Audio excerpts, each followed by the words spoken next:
KCD. Hi, good morning. Yeah, see, are you digging this 10 o'clock thing a lot better than the 9:15 from last season? I am. Early in the week after travel, that extra little time just really puts me back together. So thank you, John. Oh, absolutely. No worries. So how's the Orange Fitness Contest going, by the way? It's going great. We did not plan this, people. I have my Orange Theory jacket on today. But it's going great. And I didn't realize, how many broadcasters actually do Orange Theory. I did it in my low 30s for 5 years straight. And I took a break. I'm back. So I'm loving it. Okay, just checking because for those that may not know or may not follow KCD on her socials, she is in an Orange Fitness contest challenge kind of thing with friends and who might be turning into frenemies at this point. So that's yeah, you are far braver than I am when it comes to this stuff. All right, so I want to start our discussion on Major League Soccer this week with your match. Okay. And what we're going to do is, as a part of the discussion, I want to play the goal calls that you and Christian Miles had at Hell in a Shell and walk through those individual moments within the context of what you got to see from Chicago and Houston in match week 1, because Chicago, it's year 2 under Greg Berhalter, not a whole lot of changes. Right. But for Ben Olsen in Houston, the metric crap ton of changes. And it showed it bits and pieces because, it's like, okay, you've got the hello, my name is tag here on your forehead trying to figure out, okay, where does this person want this ball at this time? So as we got into the game itself, what kind of a match were you anticipating after you got the chance to catch up with both coaches and get the feel of the place? Both coaches sent the message that they were going to press really high, put teams under the opposition under a lot of pressure. And we didn't really see that necessarily from the beginning, which I expected, though, because it being the first game of the year, there was energy, but still trying to figure out, like you said, partnerships, how that was going to work and everything. But what we didn't expect was a different system from Greg Berhalter. He went into a wingback system. There was the absence of Jonathan Bamba, Andrew Gutman, Jack Elliott. So there were a lot of big players missing for the Chicago Fire. So they actually adapted from a defensive side into a different shape. So that kind of threw a little bit of a kink in things early on of how were they going to match up was a little bit more unexpected than we originally thought. And you didn't get anything on the board until the 31st minute, and it ended up with Chicago getting the first goal on the board. Hugo Kuipers gets the first score of the season, and you might recognize the voices on this one, courtesy of our friends at Apple TV and Major League Soccer. Sviatchenko. Bogusz. Oh, and it's a big giveaway from the ball. It's opened up. It's Kuipers. 1 against 2. Ugo Kuipers, and it's Kuipers! Absolutely brilliant from the Belgian. He's back, and the Fire start in brilliant fashion. 1-0. And he makes no mistake the second time he gets into the final third. He goes in the 1v1, faces up in the back line, and goes with the left foot. A lot of players would go to that far post, but he realizes he just has to beat Jonathan Bond as he's stepping towards him. He goes with power, and he puts it away. All right. That was an awful giveaway by Mateusz Bogusz. I don't care what anybody says. That was bad news. That was bad news Bears stuff from Bogusz out of the blocks. It was. The second it happened, and there's not a live camera in our you need one. You need it. It would be great. Sometimes we'll video ourselves just to get some inside footage for everybody. But my head just went like this. And still, credit to Kuipers, he had to go 40, 50 yards and be able to score a goal. But Jack McGlynn had given it to Bogusz for a second time, was trying to get into an advanced position. But yet Sviatchenko was all the way wide. So then everything was so expansive. So that you have to protect the ball there. So it was definitely a bad giveaway, but Kuipers did a great job in the 1v1. I was pretty impressed. I did not think it was going to turn into a goal. I thought it was going to be a bit of a iffy moment, but the goal was really nice from him. I need you to put your coach's hat on for a second. Let's do it. Okay, so proper weight on passes. This is something that I have seen in pressing situations that has turned into turnovers and has turned into moments going back the other way. So what I mean by this is, on offense, I am seeing more often than not, and it might be just something as simple as getting adjusted to the surface that you're playing on and understanding, is it wetter than normal? Is it wetter than it was when I was there initially? Is nothing happening? How do I lay this out on this surface compared to others that I'm used to? I'm seeing in soccer across the board more passes that don't have the correct weight on them turning into opportunities the other way. How do you remind players, or how do you reinforce the idea of making sure that, okay, that's a great idea, but I need you to have your head screwed on straight here and make sure that the proper weight is there so we can maintain possession? One of the things that has to be communicated to players at all levels is that part of communication is the type of ball you give. It doesn't always have to be verbal. So if I'm playing a ball as simply as take the weight of it out, but to your right foot, I am telling you most likely that there's pressure off your left side. That's how good I should be technically and in my decision making of how I distribute balls to you. So direction is important. Pace of pass is important. So sometimes when a player is going to be under a lot of pressure, I don't put as much pace on the ball and you've got to put your foot through it just to get it out. I might be more of a set type of pass that's not a pass, rather than getting it to you quick with pace where you've got to control it under pressure and then be able to clear. So you really can communicate through the way that you distribute. And that's something that I think is a constant reminder for players. Okay, because that's and me as the novice of the two of us here, seeing improper weight on a pass and seeing it picked off in a transition opportunity is driving me crazy. And so I'm with you. I think there's even more to it, honestly, John. Like, I don't blame like a Jack McGlynn in this moment, but I also think he's a good enough player to know that Sviatchenko is all the way wide and the other center back was not coming all the way across, Carlos. Mm-hmm. So I think he should have stayed underneath Bogusz, personally, in my opinion, because of the shape of the team. But Bogusz at the professional level has to realize behind him, Jack McGlynn's moving. So he didn't look. He just kind of went into autopilot and just like played it backwards when no one was available. So there's a lot that went wrong in that moment. And it wasn't Antonio Carlos coming over and defending at the last minute 1v1. He was having to just make up for everything else that had happened above him. Okay. Yeah, I just had another moment drive me crazy, and that was why, like, I've got to ask you about this. And literally, it's like, oh, I have Kacey. I can ask her about this. Okay. So 1-0 at the break. 1-0 at the break, and you're wondering about any kind of halftime adjustments. What were you and Christian talking about in the booth, getting ready for the second 45 from what you saw in the first 45? One of the big things that I really felt that the Dynamo had to do was figure out, one, how to get Guilherme on the ball. And we talked about it in the first half, that Zinkernagel was much more involved as the opposition 10 for the Chicago Fire, and therefore the Fire were more dangerous. And I felt that if Guilherme got on the ball in the second half, he could do that. But how? There was a big pocket of space behind Davila of the Fire, which was right in front of that back line of 4, or it actually ended up being 5 at times.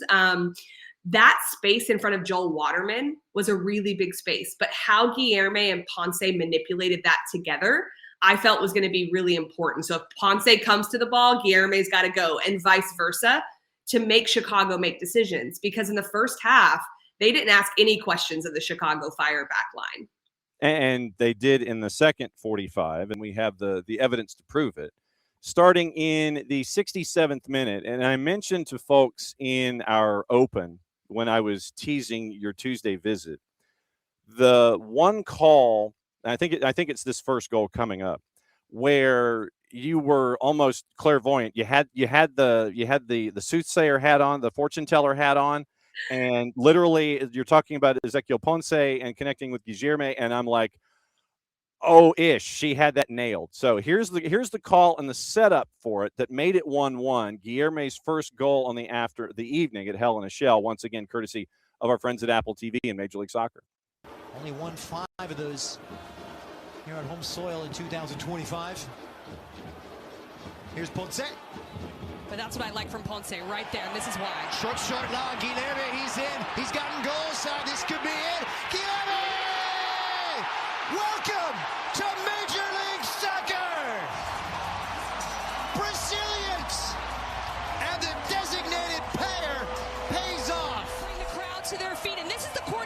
movement we were talking about, where Ponce goes in, Guilherme gets into the back line, but it's that touch across the body of the defender. It eliminates Sam Rogers in this moment. Right there, he has to foul him, or he has to let him go, and let him go he does as Guilherme takes it across his body. This is textbook 1v1 dribbling and finishing from the front runner. Composure, accuracy, deadly. All right, yeah, so you had that nailed. I absolutely loved this goal. I was so excited when this happened because it was the coach in me that at halftime I was talking about coordinated movement and pull out Waterman, pull out the center backs. Like, they've got to do something to make them uncomfortable. And yes, Jack McGlynn had to technically execute a pass from 20, 25 yards to set up Guilherme, but it was all that movement before. Then there was so much in the finish and the dribbling. I just thought this was an all-around tactically sound goal and technically executed very well on all fronts. Yeah, and like I said, as I was seeing that played back, I'm like, yep, she sees this in 3 dimensions. It's literally, she's playing Vulcan chess here on that one. That tied it up at 1. And it only took 11 minutes for Guilherme to get his second. I did not have him on my fantasy team. I probably should going forward, especially if what we saw is going to be the norm. So here's the second goal on the board. 11 minutes apart, Guilherme gets a brace. Once again, Apple TV, Major League Soccer. Bogusz, head up. Lovely first touch. Turn and fire. Belted in, Guilherme. He cleans up the mess. Houston skyrocketing in Space City, USA. It's the Dynamo 2. The Chicago Fire 1. In Houston, Texas, and there should be that, because look at that touch from Ezequiel Ponce. It's a great save from Chris Brady, but the tracking just not occurring for the Chicago Fire. Love the follow-up from Guilherme as he goes in. He keeps it low. He's the one that's alert, and so often the most alert in the penalty box, whether it's defensively or attacking-wise, they're the ones that reap the benefits, and it's the Houston Dynamo in this moment as they take the lead. I've never been alert before, so for those who have been alerts, I'd love to know what that's like. My 10 a.m. time gets me more alert here, so we're good. We're good. That makes one of us. I'll bestow that upon you. All right, so break down this second goal for us for Guilherme and what separated Houston in this one in the second half. Hunger. It looked like hunger for me in the second half, and that's not a knock on the Chicago Fire. They're up 1-0. It's kind of interesting how you attack the second half, but they did not look ready to go. And the Dynamo, even Bogusz, who didn't end up scoring, he hit the post at one point. Ponce, I thought, had a pretty lively first half for the Dynamo, but the second half, all 3 of them just looked hungry. And what I mean by that is, like, their movements to get the ball, they went and got it themselves. They weren't hesitant off the dribble. They were just constantly moving and going all over the field, especially in the attacking third. And in this goal, yes, the alertness I touched on from Guilherme, where Chicago had just made subs off the right side, and they didn't seem alert enough, and Guilherme was. But Ponce, the touch he made, like, as he's twirling around with pressure in the box between 2 defenders, unreal. And none of that happens if he's not able to bring that down so softly. And when you bring it down softly, defenders kind of freeze. They're kind of like, oh, that was pretty good. I can't just destroy you in the box now. And so he gets the shot off. And it was a great goal. And I have to give Christian Miles shout outs on these goal calls. I thought he was, well, I was going to say brilliant. He said Brazilians from Guilherme, and I about lost it. I thought it was like the best thing ever. It's on social media now. And but Christian's such a joy to work with. And but he had some great calls on that as well. So I'll have to remember Brazilian. We'll have that as a hashtag. It was amazing. I loved it. All right, so starting 11s in this matchup for Houston, it was Jonathan Bond in net, and listed as something 3-4-3-ish, but whenever the whistle blows, that's perfectly fine. Halter, Carlos, Viachenko at the back, Anali, McGlynn, Buzat, Holmes in the midfield, and then your attacking 3, Guilherme, Ponce, and Mateusz Bogusz. Guilherme finishes with a 9 even, courtesy of our friends at SofaScore. And on the day, 2 goals, XG of 0.77, 2 shots, expected goals on target 1.14, 2 shots on target. So he basically was economy of action when it came to his movement. 23-29 passing. It was 14-16 in his own half, hit 2 long balls on the day. On the dribble, 57 touches for Guilherme, 2 for 2 on the dribble, and total carrying distance, 249.5 meters. Longest progressive carry was just over 24 meters on the day. And so Guilherme making the most of what he did in the second half. Chicago, this was what I thought was really interesting. Chicago's starting lineup: Brady, Haile Selassie, Mbokazi, Waterman, Rogers, and Barroso was your back fives, 5-4-1-ish, Yeah. if you want to call it that, till the whistle blows. Zinkernagel, Davila, Saletros, Robin Lod, and then Kuipers up top. 3 of the 5 at the back registered less than a 6 on SofaScore in their ratings. Haile Selassie, Mbokazi, and Waterman. And Robin Lod got a 5.9 as well. So not a good day at the office for a team that wrapped up at 6.39 on SofaScore on the whole. I think you know this about me, and most people do. Like, I'm not like overly critical. I think it's the coach brain in me because there's so much that can happen in a game. But I thought Robin Lod was disappointing in this game, and I have to be honest about that. We all know what he can do, and I don't expect that to go throughout an entire season because his body of work does not show disappointment. It shows the ability to impact. But he was not overly impactful in this game, so I'm not surprised by that. In a lot of ways, I don't think the back line was that bad from the Chicago Fire. They had 2 moments, but if we watch the whole first half, they were in control. They only had to clear 1 off the line. They had massive possession, and a lot of that was the back line distributing. But everyone forgets about the first half. If the second half goes the other way, no one cares anymore. And that's a big lesson for players. And they know that, but sometimes you just got to be reminded of it, that half done isn't done. And I think they got caught out. Defensive contributions for Robin Lod, I can count on one finger. 1 defensive contribution. It was a clearance. 3 recoveries. 3 of 11 on duels on the evening. 3 of 10 on the ground. 3 fouls. He had 1 dribble passed. This will be a question that I will ask each and every time this season in this segment.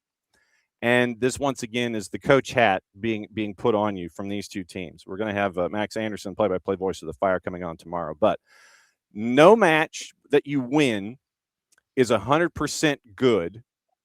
No match that you lose is 100% bad. So if we look at these building blocks and look at Houston winning, okay, yeah, great, fine. But what do they need to work on from week to week that you saw in this matchup? Well, I'll start with Chicago. One thing we have to remember is they were missing 3 pretty critical players for their team. And so the fact that they started the way they did, like, I was pretty impressed. But when Bamba comes back in, when Gutman comes back in, and Jack Elliott, that's a different team. So I don't think it's all doom and gloom for the Chicago Fire because of that. It's just the way it unfolded was something that I'm sure Greg Berhalter is not overly ecstatic with. If I was that staff, I would be more talking about the mentality of how do you protect a lead? How do you not stop playing at halftime because you have the 1-0 lead? So I think that's the improvement. Some of the positives of their game was their possession early on, was their ability to get their top players on the ball and make the Dynamo chase. So that you kind of focus on that when you lose. It's like, what were we doing well? Mm-hmm. For the Dynamo, it was a little concerning that they didn't touch the ball. It was a 70% possession advantage about 20, 25 minutes in for the Chicago Fire. That is not how Ben Olsen wants to play. He does want to commit higher up the field. He has made that very obvious in his speaking with us that he wants to put teams under pressure. There was none of that to be seen in the first half. But I think both of these teams will go, this is early season, early days. It's okay, but this didn't look like what we want to look like for an entire 90 minutes. We got it for 45. Next week, we need it for at least 60. The next week, we need it for 75. And you kind of grow from there. And the numbers ended up 57-43 in possession. As you said, that it was like way stilted, and then it wrapped up at 57-43. One of the other things that stuck out to me was that there were 31 fouls called in the match, 20 fouls on Chicago in this match. Is that more a byproduct of not having the likes of a Gutman and a Bamba and an Elliott, or was that state of play with what Houston was being able to do, especially in the second half? I think there was a little bit of frustration in some of those fouls from Chicago. I'll be honest with you, though, John. I didn't realize – I saw the stats after the game of the fouls, but it didn't feel super choppy, to be honest, calling the game, even though there was quite a few fouls. Mm-hmm. I think a lot of that is early season, too. You're just a little off with your stepping defensively. You hit someone late. Then there's the mentality piece that comes in and the emotion piece that can come in when you're up a goal, down a goal, whatever it may be. So I think that's more of the factor there. KCD, where she be at home after recovering from Chicago and Houston, breaking down this matchup and anything else on her mind in Major League Soccer. What'd you think of Mateusz Bogusz first time out coming back into Major League Soccer? First half or second half? That's how I feel about this game. Yes. That's how I feel about this game in general. Like, which team do you want me to talk about when and which player? Because it completely is different based on the half, and that isn't always the case. Bogusz, I was really pleased with how he worked his way into the game. He just looked more intentional in the second half. I still don't think it's at his full level of how he can contribute. But when I say intentional, the eye test is basically someone floating around, not so intentional, and hoping the ball comes to them, and then they create. And I felt him and Guilherme were like that in the first half. The second half, when a ball bounces down off someone's head or off someone's foot, someone's just immediately there to clean it up. That's the intentionality that I saw from Bogusz in the second half, and it set him up to be more involved in the game. Therefore, he was able to dribble penetrate a little bit more and create things. It was still kind of few and far between for me, but you could see the remnants of just the impact that he can have. How was the crowd in Houston for a match day one? Because you and Christian went into a market where – you could be winning, and for whatever reason, it has been tough sledding to get butts in seats there at Hell in a Shell. What was it like there in the atmosphere? We went down to the field about an hour before kick. Got your picture taken. I saw that. Oh my gosh, that's how I feel like a player again. I've got to go down and touch the grass. Like, otherwise I'll just be sitting in a booth and like feel removed from the game. So we went down there, and you basically come out and you walk through the area where all the fans are. And it was packed an hour before the game in the tunnels, or the tunnels or underneath, whatever you want to call it. Yeah. And you could feel the energy going down to the field. No one was in the stadium when we were down there because they were all, getting food and getting drinks and all that. We go back up to the booth, and I felt like the first half was lacking in some ways, but the Dynamo didn't have the ball. Like, there was one opportunity in the first half. When the second half occurred, you could tell that everyone was hopeful. Everyone was into it. It was loud when the goals went in. So I felt the atmosphere really grew with how the Dynamo grew. And when you get a result, obviously as a fan base and the Houston Dynamo are going to hope that goes into the next time they have a home game, and that can help them again. Okay. Where are you next time? I am going to San Jose this weekend. San Jose, Atlanta. So a lot of my prep is starting this afternoon and tomorrow for that game. I've done all my looking back. Now we're about to start looking forward. I'm excited. I get Atlanta United, but on the road, so I can't come say hi to you guys. No, Mike and Jason will be there, so you get to say hi to them. Okay, that's great. So that will be on Saturday, and a really interesting matchup. I haven't dug into the tactics yet or watched full games of this past weekend, but a team in San Jose that didn't dominate in possession, but wins 3-0. And then you've got Atlanta United, who gave up 2 late goals, but there were some good performance pieces. So I think it's going to be a pretty tight matchup, but I'll be interested to dive into exactly how I think that's going to look. Yeah, I did not, by the way, have the goal scorers for San Jose on the bingo card under any circumstance. Nobody did. Nobody. I was like, Sporting Kansas City, they're still trying to grab folks and sit there and go, serving 27. Hey, you got some spare time? Come on in. I know. But I did not have Muni scoring an almost immediate brace on my bingo card. Defender gets a brace. I did not have that marked down. I don't want to say mark my words, but like, does that happen again this entire year for him? Like not in a bad way, but okay, he might score a goal on a corner kick and go up, but twice, pretty impressive. He's having a good start, and great for the Quakes, though. Yes, it was 3 goals in 12 minutes for the Quakes. Daniel Mooney scores in the 42nd. Preston Judd scores at 45 plus 1. Then Mooney scores again in the 54th, 3-0. And Sporting Kansas City, it might be a long year. Man. Yeah, you going out there, when are you leaving, Thursday or Friday? Leaving early Friday morning, gain those 3 hours back, have the majority of the day there on Friday, and then we'll have the Saturday kick, come back Sunday. So I'm excited. You know, this is part of Christian and I being together. Like, we've got some middle of the country games. We've got a few East Coast. We've got a few West Coast.